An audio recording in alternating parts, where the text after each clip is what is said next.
এই যে তোমাকে বাজার থেকে যা যা আনতে বলেছি সব মনে আছে তো? মনে থাকবে কি থাকবে না জানি না, তাই আমি কাগজে একটা ফর্দ বানিয়ে নিয়েছি। গোপাল দাদা, পুটির মায়ের দাঁতের যন্ত্রণাটা আরো বেড়েছে। কাল সারা রাত যন্ত্রণায় ছটফট করেছে। আমাদের বৈদ্যমশাই দাঁতের শল্য চিকিৎসা শিখতেই বাইরে গেছেন, আজকের মধ্যেই আশা করি চলে আসবেন। কিন্তু ও যে আর পারছে না। শোনো, তুমি একটা তুলোর মধ্যে লবঙ্গ তেল দিয়ে পুটির মায়ের যে দাঁতে ব্যথা হচ্ছে তার গোড়ায় রাখো। বৈদ্যমশাই এলে আমি তোমাদের বাড়িতে যেতে বলছি। আচ্ছা গোপাল দাদা। যাই, বাজার থেকে চটপট ঘুরে আসি, এরপর আবার রাজসভায় যেতে হবে।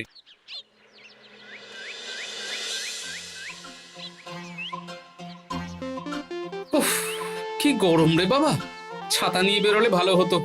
এই তো সামনে আখের রস বিক্রি হচ্ছে, একটু আখের রস খাই, শরীরটা বেশ চাঙ্গা লাগবে।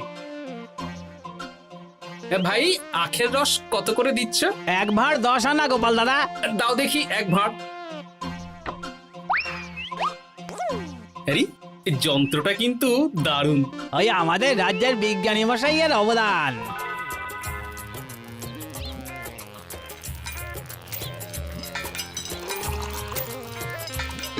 এই নাও গোপাল দাদা।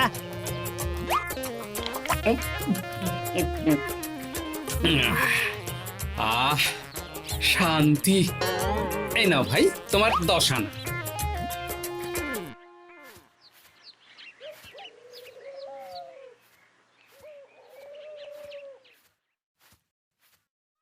কি রাজবৈদ্য, এই ফিরছ নাকি?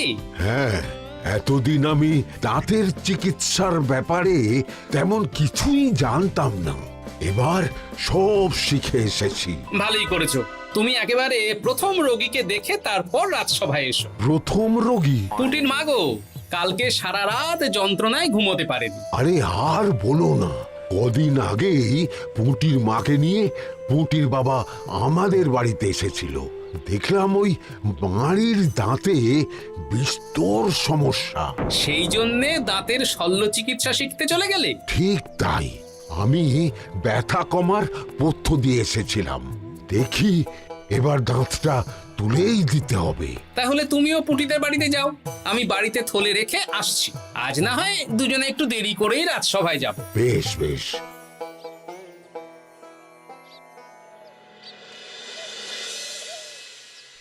দেখুন মহারাজ, দেখুন আজকে রাজবৈদ্য আসেনি আর ওদিকে গোপালও ডুব দিয়েছে। এই আনন্দে আমাদেরও ছুটি দিয়ে দিন মহারাজ। কি আনন্দে? এই গরমে বাড়ি বসে একটু আমপানার শরবত খাবো আর ঘুমবো। রাজ্যের সেনাপতি যদি বিশ্রামের কথা বলি তাহলে আমার আর কিছুই বলার নেই।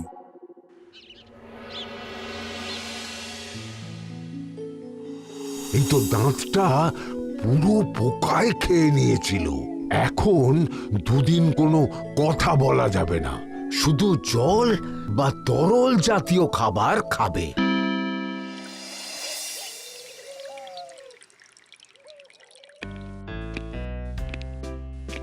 ওই তো গোপাল আর রাজবৈদ্য দুজনে একসাথে রাজসভায় ঢুকছে।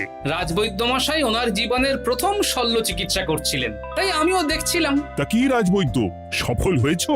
হ্যাঁ মহারাজ, পুঁটির মায়ের একটা মাড়ির দাঁত পোকায় খেয়ে নিয়েছিল, সেটাই তুলে দিলাম। ভালোই হলো, আমাদের রাজ্যে কোনো দাঁত তোলার বৈদ্য বা চিকিৎসক ছিল না। এখন তুমি সাধারণ রোগ ব্যাধি নিরাময়ের সাথে সাথে দাঁতের চিকিৎসাও করবে। কিন্তু মহারাজ, একটা যে সমস্যা আছে। আবার কি সমস্যা? আমি যে দাঁতের শল্য চিকিৎসা করি এটা তো আর রাজ্যবাসী জানে না, তাই কতজন আর আমার কাছে আসবে সে নিয়ে আমার সন্দেহ আছে। মানে তুমি চাইছো যাতে তোমার কাছে বেশ কিছু রোগী তাড়াতাড়ি আসুক, যাতে তুমি অনুশীলনও করতে পারো, তাই তো? একদম ঠিক ধরেছেন মহারাজ, কাজ না করলে হাত পাকাবো কি করে? তাহলে ঢেড়া পিটিয়ে বলে দিলেই তো হয়। এতে তেমন ভালো কাজ হবে বলে মনে হয় না। তা তুমি কি বলতে চাইছো গোপাল? প্রচার হবে, কিন্তু একটু অন্যভাবে। কিভাবে? আজ বিকেলে আমি রাজবৈদ্যর হয়ে প্রচার করব, শুনে নেবেন। বেশ। শুনুন শুনুন শুনুন, আমাদের কৃষ্ণনগরের রাজবৈদ্য এখন দাঁতের শল্য চিকিৎসাও করছেন। যারা যারা আমাদের রাজবৈদ্যের কাছে দাঁত তোলাবেন তাদের দাঁত তোলার পরে দুদিন কোনো শত্রু থাকবে না। চিকিৎসার সময় সকাল 7টা থেকে সকাল 10টা পর্যন্ত।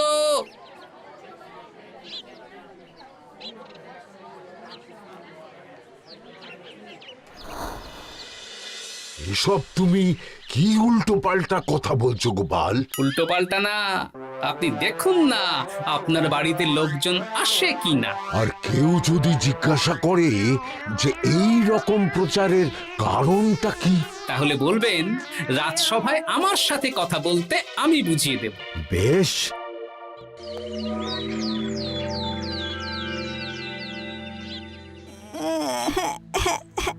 তোকে বারবার বলি এত মিষ্টি গুড় কাঠি খাস না। কি করব বাবা, কি ব্যথা।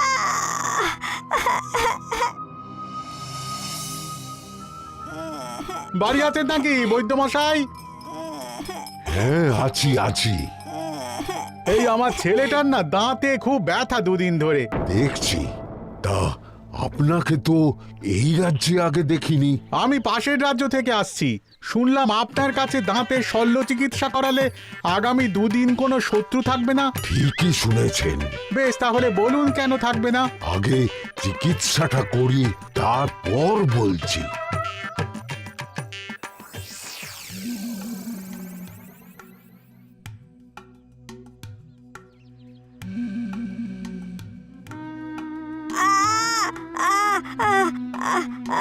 আর চিন্তা নেই, এখন দুদিন কোনো কথা বলা যাবে না। এবার তো বলুন আমার ছেলের আগামী দুদিন কোনো শত্রু থাকবে না কেন? আজকে রাজসভায় চলে আসুন, ওখানে গোপাল এই প্রশ্নের উত্তরটা দিয়ে দেবেন। তা বৈদ্য, তোমার কাছে আজকে কেউ এসেছে? সকাল সকাল দাঁত তুলে এলাম মহারাজ। বাবা, একদিনের প্রচারই এই ব্যাপার? মহারাজ, মহারাজ, বাইরে কয়েকজন অপেক্ষা করছে, তারা গোপাল দাদার থেকে কিছু জানতে চায়। তাদের ভিতরে আসতে বলো।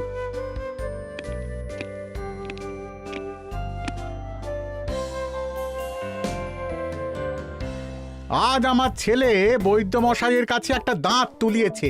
আমি জানতে চাই প্রচার অনুযায়ী আমার ছেলের নাকি আগামী দুদিন কোনো শত্রু থাকবে না, সেটা কেন বলা হয়েছে? বলতে পারি, কিন্তু কথা দিতে হবে। এই কারণটা বাইরে আর কাউকে বলা যাবে না। বেশ, বলবো না।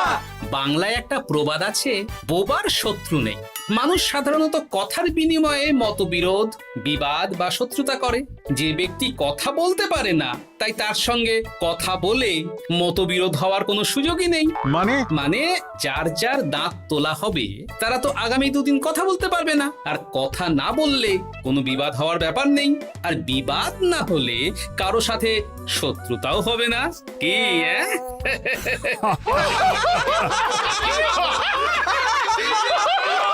এই জন্যই তুমি হাসির রাজা গোপাল ভাঁড়।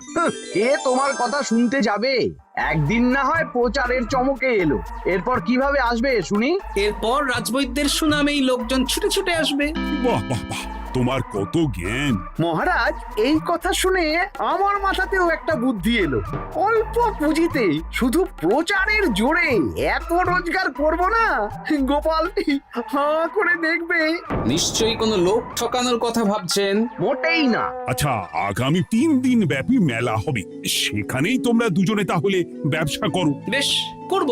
যে সবচেয়ে বেশি রোজগার করবে তাকে আমি 50 মোহর পুরস্কার দেব। রাজি। মেলার শেষে আমার প্রশংসায় পঞ্চমুখ হবেন সবাই, দেখে নেবেন।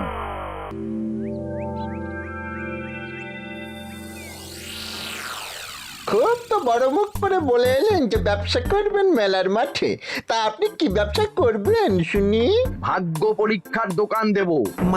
মানে আমি বিভিন্ন মেলায় দেখেছি যে একটা দোকানে নিচের দিকে হেলানো অবস্থায় একটা পাতলা কাঠের পাটাতন থাকে। সেই পাটাতনের উপরে 1 থেকে 6 অবধি সংখ্যা লেখা থাকে, তাই তো? হ্যাঁ, যারা মেলায় ভাগ্য পরীক্ষা করতে আসবে তাদের ফাঁপা লোহার 6টা বল দেয়া হবে। যদি ওই 6টা বলই 6 নম্বর লেখা খোপের মধ্যে ঢোকাতে পারে তাহলে প্রথম পুরস্কার পাবে। আমিও ওটারই দোকান দেব, কিন্তু শুধুমাত্র একটাই পুরস্কার থাকবে। 6টা বল 6 নম্বর খোপের মধ্যে ফেলে কেউ যদি 36 করতে পারে তাহলে সে পাবে 100 মোহর উপহার। আরে খেলার জন্য কত মোহর লাগবে? 1 মোহর। আপনি কিন্তু জেনে বুঝে বিপদ ডেকে আনছেন। একজন কেউ ফেলে দিলেই আপনার হাত থেকে 100 মোহর ফসকে যাবে। আরে মেলার ভিড়ে যদি আপনি পুরস্কার না দেন তাহলে জনতার একটা মারও ফসকাবে না। আরে সেই জন্যই তো তোদের পোষা। তোদের মধ্যে যে কোনো একজন ওই কাঠের পাটাতনের নিচে লুকিয়ে থাকবি। যখনই দেখবো কেউ 36 করে ফেলছে আমি গলা খাকড়াবো আর তোরা কাঠের পাটাতনটা হালকা করে নিচ থেকে নাড়িয়ে দিবি। এটা তো দারুণ বুদ্ধি। কি বলছো গোপাল, তুমি আখের রসের দোকান দেবে? হ্যাঁ, এই গরমে আখের রসের বেশ চাহিদা। তোমার বানানো ওই যন্ত্রের চাকা ঘোরাবো আর আমার ভাগ্যের চাকা ঘুরবে। সে ঠিক আছে, আমার কয়েকটা যন্ত্র বানানোই আছে, তুমি না হয় মেলায় ব্যবহার করো 3 দিন। ব্যাস, আর চিন্তা নেই। এবার শুধু জমিয়ে আখের রস বিক্রি করব, সাথে বিভিন্ন মশলা, বরফ আর পাতিলেবুর রস দেব।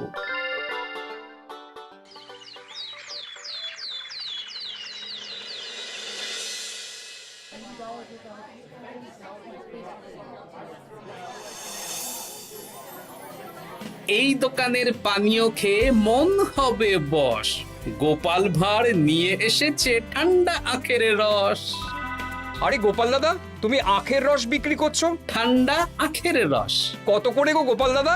1 ভাঁড় মাত্র 10 আনা। 6 ভাঁড় দাও। এক্ষুনি দিচ্ছি। আসুন আসুন আসুন, সবাই আসুন। আসুন আসুন আসুন, এদিকে আসুন, এদিকে আসুন, ভাগ্য পরীক্ষা করুন। 1 মোহরে 100 মোহর।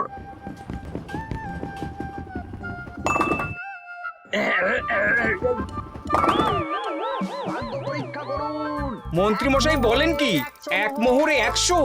তুমিও ভাগ্য পরীক্ষা করাবে নাকি? একবার বাজিয়ে দেখতে দোষ কি? দাও, আখের রস খেয়ে বরং চলে যাই। এই তো হয়ে এসেছে। এই নাও, ধরো।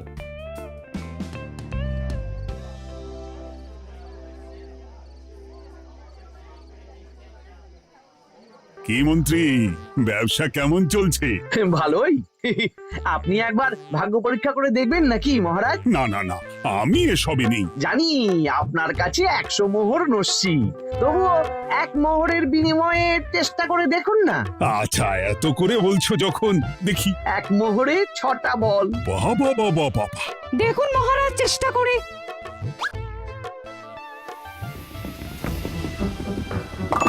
এই তো একটা 6 পড়েছে, আবার চেষ্টা করুন। জয় মা জয় মা, আবার 6। সাবাস। দেখুন হয়ে যেতে পারে, আর তো মাত্র 4টে বাকি। দেখি তৃতীয়টা। আরে পাস, আবার 6। নিন খেলুন। এই যা, হলো না। আরেকবার প্রথম থেকে চেষ্টা করবেন নাকি মহারাজ?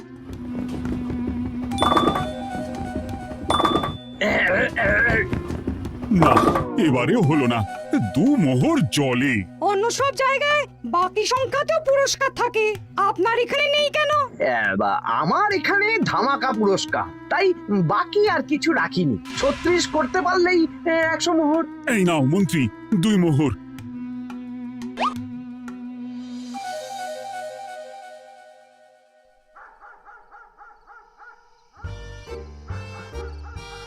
কি মন্ত্রী মশাই, আর তো মেলায় লোকজন নেই, বাড়ি যাবেন না?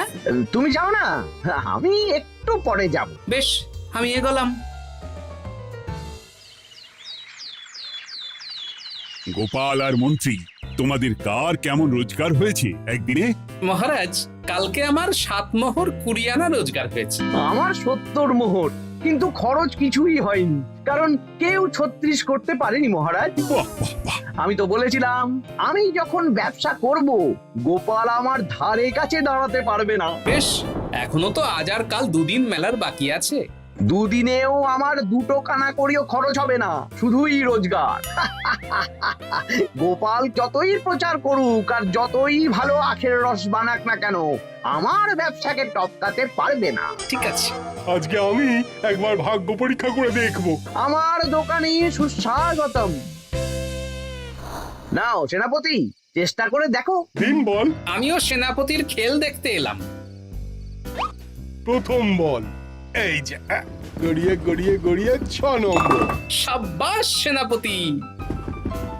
আবার 6, তৃতীয়, চতুর্থ, পঞ্চম, আরেকটা ফেলতে হবে। নাও সেনাপতি। ষষ্ঠ বল, এই যা, হলো না। এটা কি হলো? আবার চেষ্টা করো তো সেনাপতি। হ্যাঁ, 3টে হয়ে গেছে, এবার 4 নম্বর। এই যা, 4 নম্বরে চলে গেল। ধুর চাই। ব্যাপারটা কি? মন্ত্রী মশাই গলা খুসখুস করার পরের বলটাই পরপর 2 বার অন্য ঘরে পড়ল। নিশ্চয়ই কোনো রহস্য আছে। না, আজকে রাতে ব্যাপারটা দেখতে হবে। চলুন মন্ত্রী মশাই, পুরো মাঠ ফাঁকা, একা একা মশা মারবে নাকি? আমি পরে যাব, তুমি যাও তো। বেশ। ব্যাপারটা কি? আমাকে তো নজর রাখতে হচ্ছে। না, একটা গাছের পিছনে লুকিয়ে পড়ি, মন্ত্রী মশাই গেলে ওনার পিছু নেব।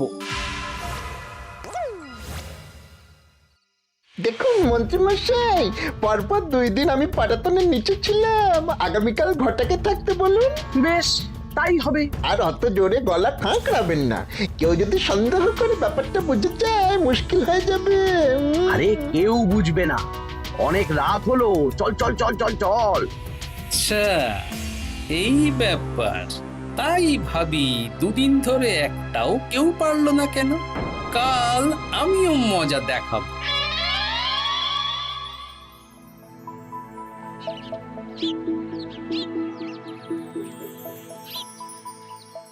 বাবা চলে এসেছেন দেখছি।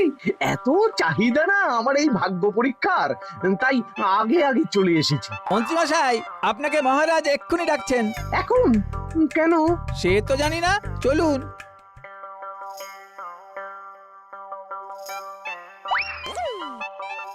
এই বেটা ঘটা, এবার বেরো। এ কি গোপাল দাদা, তুমি? হ্যাঁ আমি। খুব চালাক ভেবেছিস না? মন্ত্রী মশাইয়ের খেলা আজকে শেষ। প্রহরী, একে ধরে নিয়ে যাও।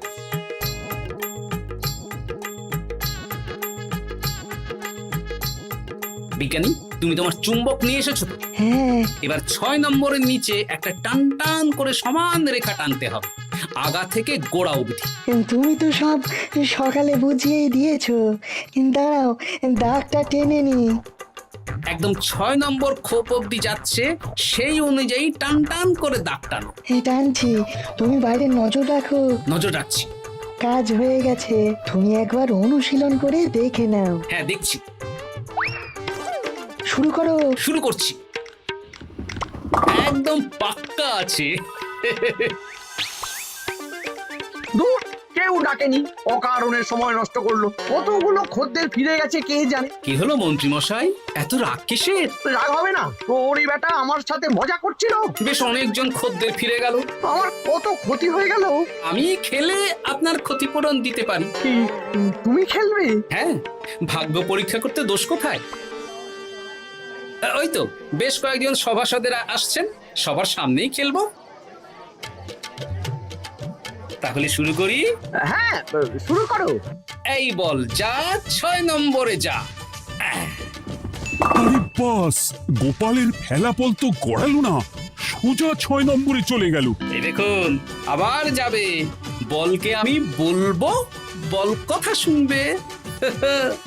এই বল যা তো, 6 নম্বরে যা। আবার 6, আবার 6, আবার 6। কি এটা কি হচ্ছে?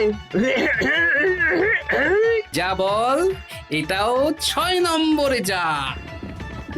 আবার 6, 100 মোহর। হ্যাঁ এটা কি করে হলো? দিন মন্ত্রী মশাই 100 মোহর দিন। ইয়ে না মানে মন্ত্রী দাও বলছি। আমি আবার খেলবো। 6 আবার 6। আবার 100 মোহর। আর নেই।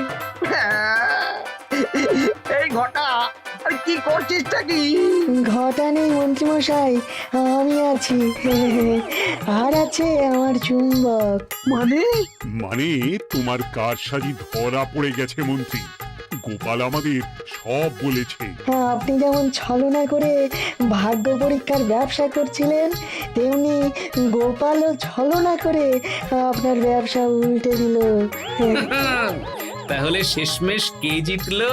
হাসির রাজা, জ্ঞানীর রাজা, রসিক রাজা গোপাল ভাঁড়। লোকের ভাগ্য পরীক্ষা করছিলাম।